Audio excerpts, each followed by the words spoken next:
지금 금요 기도회를 마태복음 강해까지는 아니겠지만 마태복음을 순서대로 지금 장별로 지금 진행을 해 나가고 있습니다. 마태복음 5장에서 7장까지의 말씀을 이제 산상수훈의 말씀으로 쭉 진행을 해서 석 주 동안 산상수훈의 말씀을 증거를 했고 8장 말씀을 제가 조금 땡겨서 그 이전에 8장에 나병 환자에 대한 말씀을 증거하면서 8장을 먼저 증거를 했습니다.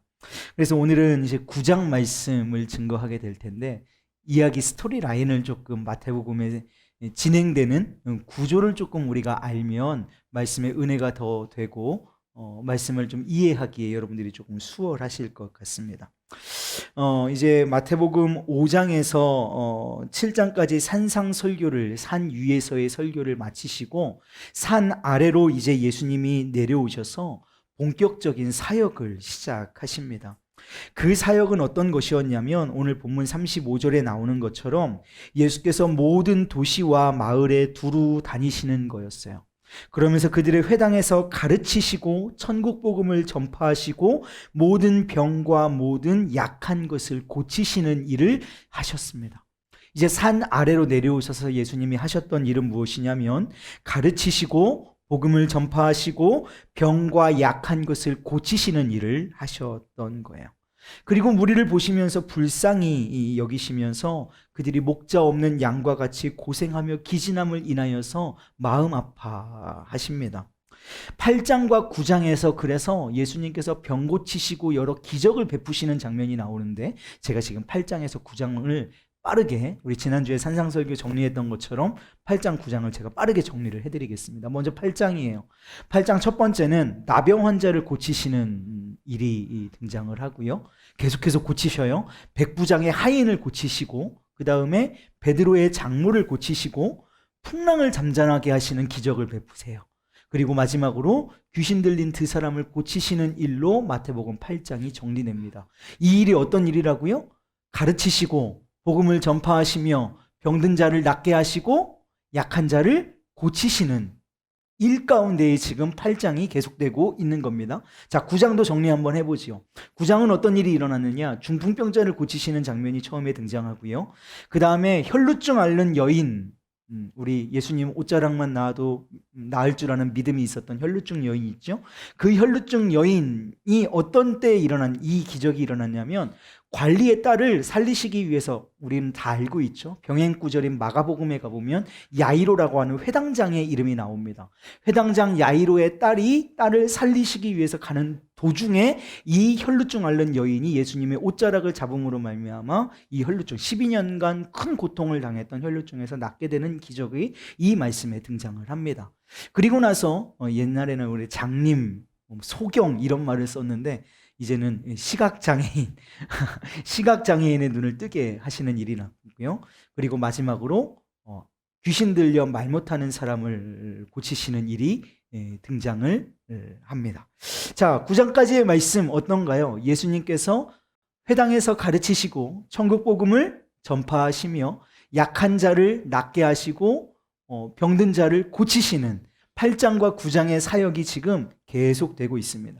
그래서 이 말씀을 우리가 정돈하면, 그러니까 마태복음 8장과 9절 말씀을 정돈하고 정리하고 있는 말씀이 오늘 우리가 읽은 본문 35절에서 38절이 결론되는 말씀입니다. 자, 우리 한번 천천히 한번 읽어볼까요? 앞에 보시면서 함께 해보죠. 시작. 예수께서 모든 도시와 마을에 두루 다니사 그들의 회당에서 가르치시며 천국 복음을 전파하시며 모든 병과 모든 약한 것을 고치시니라. 무리를 보시고 불쌍히 여기시니 이는 그들이 목자 없는 양같이 기진함이라. 아멘. 예수님께서 사역을 하시면서 8장과 9절에 이 큰 기적들을 행하신 이유가 무엇이냐면 그들이 목자 없는 양과 같이 고생하면서 그들이 기진한 상태에 있었던 거예요. 그들을 불쌍히 여기시는 마음으로 예수님께서는 그들에게 천국 복음을 전파하시고 가르치시며 낫게 하시고 고치시는 일을 계속 하셨던 것입니다. 그런데 여기서 예수님의 말씀이 멈추지 않으시고 우리가 읽은 뒤에 본문 37절과 38절을 보면 이런 말씀이 등장합니다. 이 말씀도 한 번 더 같이 해볼까요? 시작. 이에 제자들에게 이르시되 추수할 것은 많되 일꾼이 적으니 그러므로 추수하는 주인에게 청하여 추수할 일꾼들을 보내주소서 하라 하시니라. 아멘. 여러분, 예수님이 지금 찾아가시고 또 예수님께서 치유하신 대상이 누구셨나요? 제가 산상설교를 시작하면서 산 위에서 예수님이 부르신 자들의 면목을 우리들이 봐야 한다고 말씀을 드렸듯이 오늘 예수님께서 천국 복음을 전파하시고 가르치시고 치유하시고 회복시킨 사람들의 면목을 우리가 봐야 돼요. 그들이 어떤 사람들이었냐면 결국 그들은 병에 걸리고 약한 자들이었습니다. 오늘 예수님의 말씀에 따르면 목자 없는 양과 같이 고생하며 기진한 무리가 그들의 정체입니다. 여러분 한번 생각을 해보세요. 병든 자들이 새카맣게 몰려왔어요. 귀신 들린 자들이 새카맣게 몰려왔단 말이에요. 우리 교회에 그렇게 병들고 연약하고 우리 그런 사역들도 해야 한다고 믿습니다만 구제받아야 할 사람들이 교회 안에 막 몰려 들어왔다고 생각을 해보세요. 여러분들 마음이 어떠시겠어요? 솔직하게요. 우와, 주의 백성들이구나, 할렐루야 하시겠습니까? 아니면 왜 이런 사람들만 온대? 이런 생각하시겠습니까? 여러분, 어느 한편으로 생각만 해도 부담스럽기도 하고요, 때로는. 그리고 다가가기 꺼려지는 사람들인 것이 사실이잖아요. 그 병들고 가난하고 연약하고 고침받아야 할 사람들이요. 여러분, 그런데 우리 주님께서 이 고침받기 위해서 주님께 찾아온 이 수많은 사람들을 뭐라고 표현하시냐면 오늘 본문 말씀에 이들이 바로 추수할 것이라고 말씀하십니다. 예수님께 다가온 사람들이 재력가나 부유한 사람이나 명예가 있거나 그런 사람들이 전혀 아니라 우리에게 도움 하나도 될 것 같지 않은 사람, 오히려 우리의 도움만 주고 도움은 오히려 되돌려받지 못할 것 같은 사람들만 와 있는데 그들을 향하여서 예수님께서 그들을 뭐라고 명칭하시냐면 추수할 것. 그들이 곧 우리의 상급이요, 그들이 곧 우리의 열매라고 말씀하고 있는 것입니다. 즉 그들이 예수님이 품에 안아야 하는 탐스럽고 무르익은 열매와 상급이라고 말씀하시는 거예요. 여러분, 우리가 보기에는 부담스럽고 별로 도움될 것 같지 않은 그들을 섬기고 치유하는 일이 오늘 우리가 추수하는 것과 같은 놀라운 상급과 열매라고 말씀해주고 계시는 것입니다. 여러분, 한번 상상해 봅니다. 예수님께서 돌아다니시는 장면마다 이런 장면이 등장하거든요. 산상수훈도 병 고치는 일을 하시다가 그들에게 더 좋은 것, 천국 복음 전해주시기 위해서 산 위로 올라갔다고 말씀드렸잖아요. 해변가에서도 그들에게 예수님께 병 고침을 받으려고 온 수많은 사람들이 있었는데 그들에게 더 좋은 것 주시려고 배 띄워서 거기에 예수님 올라가셔 말씀 증거하셨다고 말씀했죠. 어디를 가든지 예수님께 병 고침을 받고 나음을 입고자 하는 사람들은 수많은 사람들이 예수님께 몰려왔어요. 그런 사람들을 보시면서 우리 예수님은 어떤 마음이셨을까요? 공생의 3년 동안 쉴 틈 없이 병든 자와 약한 자들을 찾아다니신 것만 같은 예수님의 발걸음이 어떤 발걸음이었을까? 억지로 끌려다니셨던 발걸음이셨을까? 생각해 본다면 우리 예수님의 발걸음은 깃털같이 가벼운, 결코 무겁지 않은 즐거운 발걸음이었을 것이라고 우리는 믿습니다. 왜냐하면 그들이 그들이 추수할 것이었기 때문이었을 거예요. 오히려 무르익은 풍성한 곡식들을 수확하기 위해 떠나는 가볍고 경쾌한 농부의 발걸음과 같은 걸음을 우리 예수님이 가시지 아니하셨을까 하는 생각을 해봅니다. 그러면서 오늘 우리 가운데 묵상되어지는 것이 있는 거예요. 주님은 저와 여러분을 주님 먼저 걸어가신 그 추수할 것이 많은 그 밭으로, 그 일꾼으로 우리를 부르고 계신 줄로 믿습니다. 그 부르심에도 불구하고 우리 예수님께서는 추수할 것이 많다라고만 말씀하지 않으시고 일꾼이 적다라고 말씀하십니다. 추수할 것은 많되 일꾼이 적다. 여러분, 왜 일꾼이 없을까요? 추수할 건 많아요. 생각해 보십시오. 우리 가운데에도 추수할 건 많죠? 그런데 왜 일꾼이 적을까? 이거 당연한 겁니다. 왜냐하면 우리 눈에는 절대 그 길이 많은 열매와 상급이 있는 추수밭길처럼 보이지 않기 때문입니다. 도리어 그 길이 피하고 싶은 가시밭길처럼 보이기 때문에 그래요. 여러분, 그래서 신앙생활이 쉽지 않은 겁니다. 여러분, 그러나 기억하실 것은요, 예수님이 그 길, 가시밭길 같아 보이나 실제로는 추수밭길이었던 그 길을 먼저 가셨고, 오늘도 일꾼이 없다고 한탄하시며 저와 여러분을 그 밭으로 부르고 계신다는 것입니다. 그리고 그 밭은 어쩌면 우리가 그토록 피하고 싶고 그토록 부담스럽고 가기 싫은 그 현장일 수 있습니다. 그리고 우리가 그토록 피하고 싶고 부담스럽고 가기 싫은, 만나고 싶지 않은 그 사람, 그 사역일지도 모릅니다. 여러분, 우리가 그토록 피하고 싶고 부담스럽고 가기 싫은 그 사람이 우리가 추수해야 할 익은 곡식이요 우리의 상급일 수도 있다는 것입니다. 그래서 우리는 정말 어렵지만 내가 도움을 주면 또한 내게 도움이, 그 사람의 도움이 언제 되돌아올지 우리는 그것을 계산하지 못하지만, 그럼에도 불구하고 만나고 싶지 않고 엮이고 싶지 않고 만나면 참 부담스러운 그 사람이 우리의 상급임을 믿고 그에게로 보내심을 받은 우리로 주님 앞에 나아가야 한다는 것이죠. 반지의 제왕이라는 영화 아십니까? 이 반지의 제왕이라고 하는 영화를 만든 이 저자, 원래는 책이거든요. 이 책의 저자로 유명한 톨킨이라는 사람이 있어요. 이 톨킨이라는 사람이 다른 작품을 하나 만들었는데, 니글의 이파리라고 하는 책입니다. 한번 따라해 보시겠습니까? 니글의 이파리. 예, 이 제목이 되게 중요해서 그래요. 니글의 이파리라고 하는 책입니다. 단편 소설인데요. 여러분 알다시피 이 책의 주인공은 이름이 니글입니다. 니글. 이 니글이라고 하는 이 사람이 이루고 싶은 꿈이 하나 있었는데요. 크고 멋진 나무 그림을 그리는 꿈이 있었어요. 나무를 만드는 게 아니라요, 나무 그림을 그리는 거예요. 아주 크고 아름답고 장대한 나무 그림을 그리는 게 꿈이었어요. 그래서 이 니글이 큰 나무를 그리기 위해서 커다란 캔버스를 준비했는데, 얼마나 컸냐면 이걸 그리려면 사다리를 타고 올라가서 그림을 그려야 하는 지경의 큰 캔버스를 준비를 했습니다. 그리고 머릿속에는 이미 완성된 이 나무의 이미지가 그의 머릿속에 이미 담겨져 있는 거죠. 그 이미지 속에 크고 멋진 나무와 그 뒤로 펼쳐지는 멋진 풍경을 생각하면서 그가 이제 붓칠을 하기 시작합니다.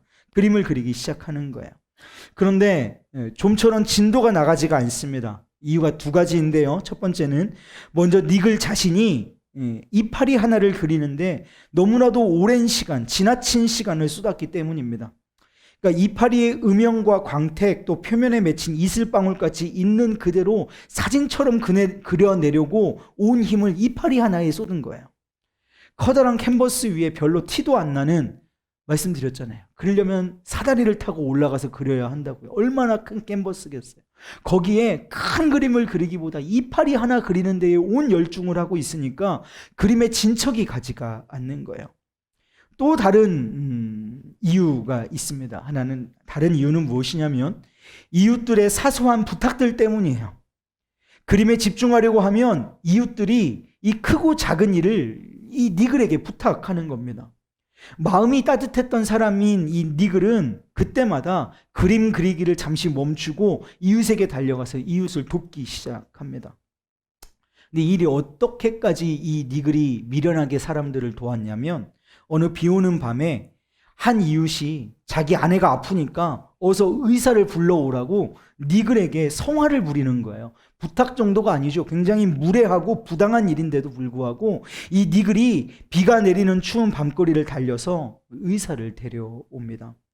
그런데 너무 심한 비를 맞은 탓에 그만 독감에 걸리고 말았고, 니글은 아픈 몸을 이끌고 어떻게든 그림을 완성하려고 여러 붓칠을 해보지만 결국 그림을 완성하지 못하고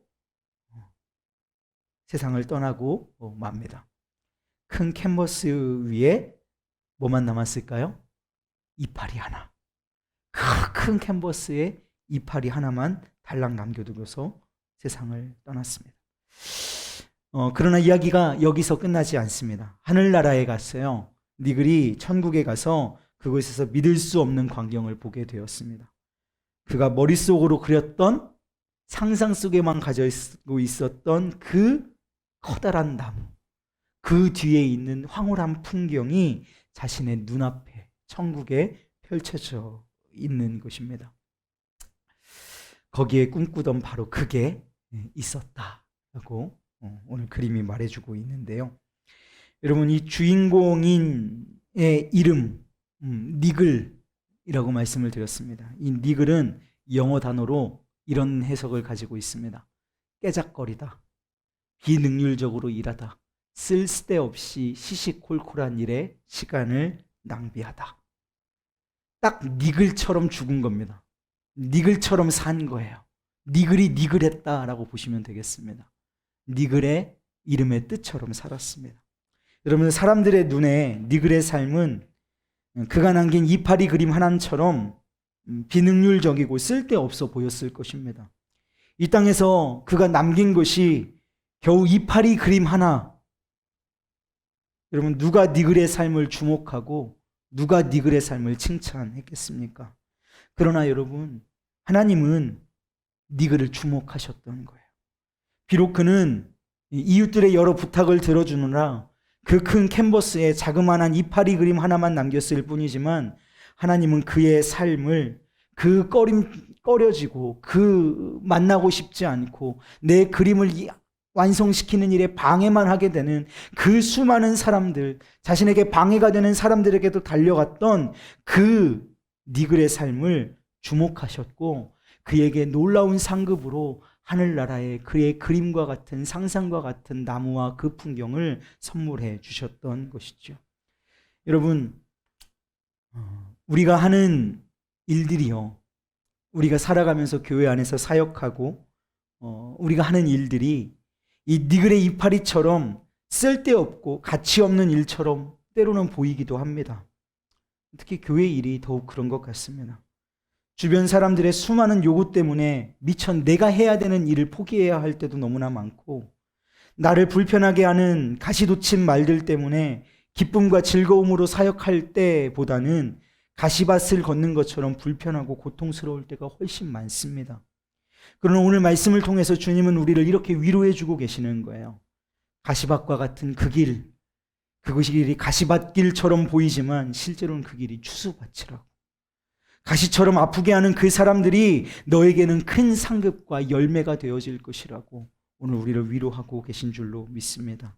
여러분, 오늘 말씀을 들을 귀 있는 자 되시어서 레마의 말씀으로 받으시길 소망하면서 오늘 38절 말씀을 37절 38절 말씀을 우리 다 같이 주님께서 우리에게 주시는 음성으로 들으시면서 함께 오늘 말씀을 마무리하기를 원합니다. 우리 37절 38절 우리 함께 읽어볼까요? 시작.